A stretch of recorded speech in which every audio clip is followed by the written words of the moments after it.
नमस्कार दोस्तों। मध्य प्रदेश, छत्तीसगढ़ और राजस्थान में विधानसभा चुनाव होने वाले हैं, जो कि नवंबर और दिसंबर में यहाँ पे हो जाएंगे। इससे पहले हमने मध्य प्रदेश के ऊपर वीडियो बना दिया है कि आखिर मध्य प्रदेश में कौन सी पार्टी की सरकार बनने वाली है, किसकी उम्मीदें ज्यादा हैं और आपसी इन दोनों पार्टियों के बीच में यानी कांग्रेस और भाजपा के बीच में यहाँ पर राजनीतिक संघर्ष क्या देखने को मिल रहा है।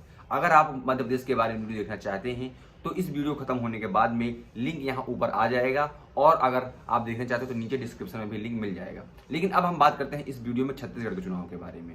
छत्तीसगढ़ में क्या यहाँ पर काका की सरकार दोबारा बनेगी? काका यानी भूपेश बघेल, जो कि यहाँ पे कांग्रेस के मुख्यमंत्री हैं। छत्तीसगढ़ में बीजेपी कोई चमत्कार कर पाएगी? आखिर यहाँ के कौन कौन से ऐसे मुद्दे हैं? यहाँ पे कोयला और अडानी समूह का जो मामला है आखिर वो क्या है, और यहाँ पे ऐसे कौन से जो क्षेत्रीय मुद्दे हैं जो यहाँ पर चुनाव में हावी होने वाले हैं, तो आइए समझते हैं हम इस वीडियो में। सबसे पहले अगर हम बात करें यहाँ पे कुछ पिछले चुनावों की, तो छत्तीसगढ़ में पिछले 15 सालों से यहाँ पर बीजेपी की सरकार रही है, लेकिन 2018 में यहाँ पर कांग्रेस की सरकार पूर्ण बहुमत के साथ में बनती है। छत्तीसगढ़ में कुल 90 सीटें विधानसभा की, जिसमें से 68 सीटें कांग्रेस जीत करके यहाँ पे उसने अपनी पूर्ण बहुमत से सरकार बनाई थी, और कांग्रेस के भूपेश बघेल यहाँ पर मुख्यमंत्री बने थे। और जो बीजेपी है मात्र यहाँ पे 15 सीट ही जीत पाई थी, जबकि पिछले 15 सालों से बीजेपी की सरकारें थी। इसके बाद में जनता कांग्रेस की यहाँ पे 5 सीटें और बीएसपी की यहाँ पे 2 सीटें आई थी। लेकिन अगर हम बात करें कि यहाँ पे बीजेपी 2018 में चुनाव क्यों हार गई, पिछले 15 सालों से सरकार होने के बावजूद में इतना खराब प्रदर्शन क्यों रहा है बीजेपी का, तो इसकी भी कुछ वजह है। पूर्व सीएम डॉक्टर रमन सिंह के खिलाफ एंटी इनकम्बेंसी, जो डॉक्टर रमन सिंह है वो बीजेपी के पहले मुख्यमंत्री थे, और यानी भूपेश बघेल से पहले को जो छत्तीसगढ़ के मुख्यमंत्री थे वो डॉक्टर रमन सिंह थे। तो पिछले 15 सालों से जो बीजेपी की सरकार छत्तीसगढ़ में, 2018 का चुनाव आते आते वो इतना ओवर कॉन्फिडेंस हो गए थे, जिस वजह से यहाँ पे बीजेपी को हार का सामना करना पड़ा। और 2018 के विधानसभा चुनाव में छत्तीसगढ़ बीजेपी के हारने की जो दूसरी सबसे बड़ी वजह है वो है यहाँ पर अफसरों की मनमानी, यानी अधिकारियों की मनमानी। जैसे जैसे चुनाव 2018 के नजदीक आ रहा था, वैसे वैसे यहाँ पे बीजेपी अधिकारियों से अपना कंट्रोल खोती हुई नजर आ रही थी। और जो तीसरी और सबसे बड़ी सामाजिक जो समस्या थी बीजेपी के लिए, वो ये थी डॉक्टर रमन सिंह का यहाँ पर आम जनता से दूरी बना के रखना। क्योंकि जितनी भी सभाएं वहां पे देखी गई हैं वो अपने ज्यादातर बॉडीगार्डों से घिरे हुए वहां पे पाए गए हैं, और उन्होंने आम जनता से, आम लोगों से खुल करके, मिल करके आपस में उन्होंने कोई बातचीत नहीं की है। वो अच्छे से रूबरू नहीं हो पाते थे, और आम जनता की उनसे दूरियां बढ़ने लगी। इस वजह से जनता के प्रति इनका जो आकर्षण था वो कम होता चला गया। तो छत्तीसगढ़ में जो 2018 का विधानसभा चुनाव हुआ है, तो उसमें कहीं ना कहीं भूपेश बघेल डॉक्टर रमन सिंह से यहाँ पे कम लोकप्रिय थे, क्योंकि पिछले 15 सालों से बीजेपी की सरकार थी। इस वजह से वहां पर डॉक्टर रमन सिंह का वर्चस्व ज्यादा था। लेकिन इसके बाद में कांग्रेस ने कुछ ऐसे वादे किए जिससे कि यहाँ पे आदिवासी जो क्षेत्र था, आदिवासी जो इलाके थे, वहां पे कांग्रेस का प्रभाव ज्यादा पड़ा। इस वजह से यहाँ पे डॉक्टर रमन सिंह की, जिनकी लोकप्रियता कहीं ना कहीं भूपेश बघेल से ज्यादा थी, तो उनको हार का सामना करना पड़ा, और यहाँ पे भूपेश बघेल यहाँ पे सीएम कैंडिडेट जो थे वहां पे मुख्यमंत्री बन गए।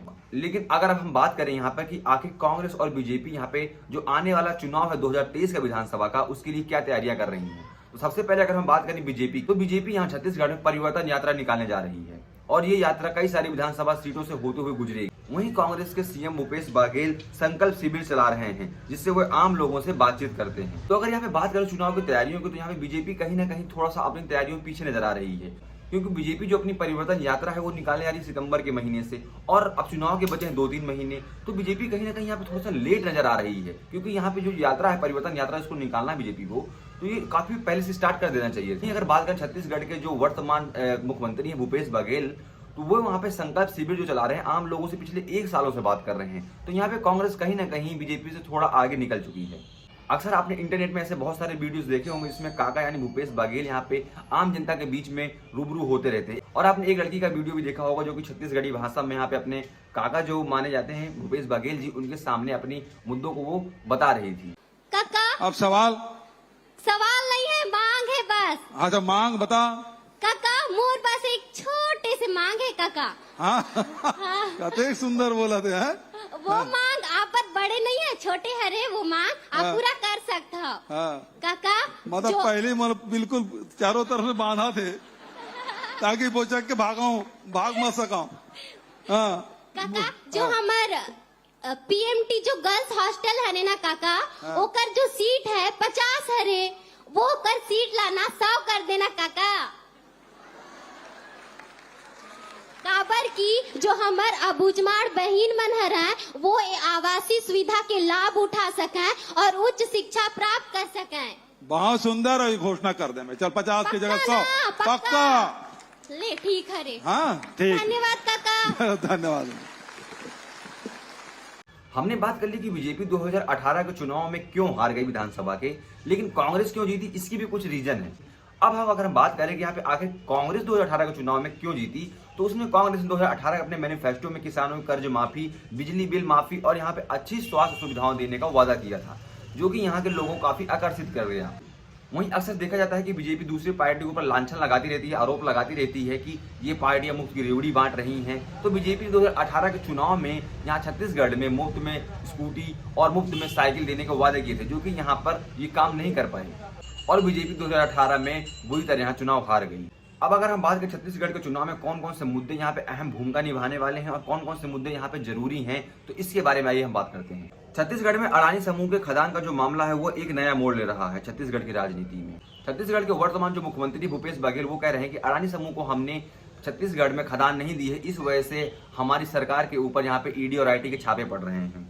वहीं बीजेपी कह रही है कि कांग्रेस ने छत्तीसगढ़ में अडानी समूह को यहाँ पे खदान दी है। अडानी ग्रुप को लेकर के जो विवाद है यहाँ पे वो है कोयला खदान से जुड़ा हुआ है, जिसका पिछले 10 सालों से यहाँ पे आदिवासी जो लोग हैं वो यहाँ पे इसका विरोध कर रहे हैं। अगर दूसरे बड़े मुद्दे की बात की जाए यहाँ पे छत्तीसगढ़ विधानसभा चुनाव की, तो यहाँ पे जो दूसरा सबसे बड़ा मुद्दा है वो है धर्मांतरण का। छत्तीसगढ़ में जो आदिवासी इलाके वहाँ पे धर्मांतरण का जो मुद्दा है वो काफी तेजी से उभर रहा है, जो कि यहाँ के चुनाव में बहुत बड़ी भूमिका निभाने वाला है। और जो तीसरा यहाँ पे सबसे बड़ा मुद्दा है वो ये है कि यहाँ पे जो आरक्षण है वो यहाँ पे एक गेम चेंजर हो सकता है, क्योंकि कांग्रेस यहाँ पे SC, ST, OBC और EWS सभी का आरक्षण बढ़ाना चाहती है, लेकिन राज्यपाल ने इसकी मंजूरी नहीं दी है। और अगर हम बात करें चौथे सबसे बड़े चुनावी मुद्दे की यहाँ पे छत्तीसगढ़ के चुनाव में, और जो बड़ी समस्या भी है कि छत्तीसगढ़ में यातायात और परिवहन और जो अच्छी रेल, सड़क और एयरवे की इन क्षेत्रों में विकास की अभी भी आवश्यकता है, क्योंकि छत्तीसगढ़ में पिछले 5 सालों से यहाँ पे कांग्रेस और पिछले 15 सालों से यहाँ पे बीजेपी की सरकारें रही हैं, मगर छत्तीसगढ़ को अभी तक भी यहाँ पे एक भी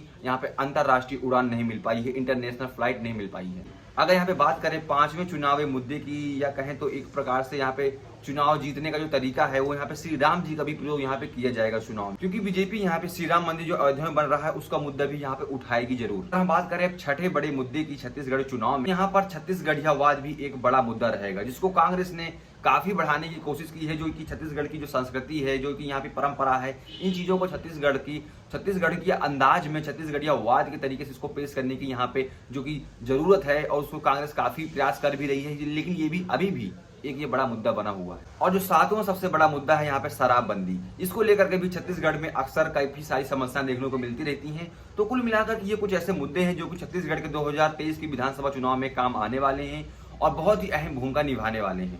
लेकिन अब अगर हम यहाँ पे बात करें कि जो छत्तीसगढ़ में 2023 की विधानसभा चुनाव होने वाले हैं नवंबर-दिसंबर में, उसमें किस पार्टी की जीत हो सकती है, तो यहाँ पे देखिए बहुत ज्यादा चांसेस यहाँ पे कांग्रेस पार्टी के हैं, क्योंकि कांग्रेस पार्टी पिछले 1 सालों से चुनाव को लेकर के एक्टिव हो गई है, क्योंकि उसको पता है कि यहाँ पिछले 15 सालों से बीजेपी की सरकार है और उनको मौका मिला है 5 साल का, तो कांग्रेस ने यहाँ पे कोई कसर नहीं छोड़ी है प्रचार करने के लिए। वहीं बीजेपी कुछ कहीं ना कहीं प्रचार में थोड़ा सा पीछे हो गई है कांग्रेस, तो इसका रिजल्ट कांग्रेस को विधानसभा चुनाव में देखने को मिलेगा। तो अगर हम बात करें यहाँ पे सीटें किस पार्टी को कितनी मिलेगी, तो यहाँ पर कांग्रेस को 50+ सीट मिलने वाली है, जो कि बहुमत से ज्यादा होंगी, तो यहाँ पे कांग्रेस आसानी से सरकार बना सकती है। लेकिन भाई ये चुनाव है, कुछ भी हो सकता है, तो देखना काफी इंटरेस्टिंग होगा कि छत्तीसगढ़ की राजनीति में काका या बीजेपी या डॉक्टर रमन सिंह कौन किस पे भारी पड़ता है, और जो छत्तीसगढ़ की जो मैंने आपको 7 मुद्दे बताए हैं, ये मुद्दे क्या दबे कुचले रह जाते हैं या इन मुद्दों पर अमल भी किया जाएगा। तो अगर आपको हमारे चुनावी वीडियोस पसंद आ रहे हो तो आप हमारे चैनल को सब्सक्राइब कर दीजिएगा, क्योंकि अभी तक हमने जो 3 राज्यों में चुनाव होने वाले हैं, मध्य प्रदेश, छत्तीसगढ़ और राजस्थान में, उसमें से हमने मध्य प्रदेश और छत्तीसगढ़ को कवर कर लिया है। अब बारी है राजस्थान की, तो अब हम अगला वीडियो अपना राजस्थान के ऊपर लेके आने वाले हैं। तब तक के लिए आप हमारे चैनल को सब्सक्राइब कर सकते हैं, इस वीडियो को लाइक कर सकते हैं, शेयर कर सकते हैं, और जो भी आपके दोस्त राजनीति में इंटरेस्ट लगते हैं और जो भी आपके दोस्त आपके संपर्क में जो भी आपके मित्र हैं, उन सभी को आप इस वीडियो को शेयर भी कर सकते हैं। बहुत बहुत धन्यवाद, मिलते हैं नेक्स्ट वीडियो में।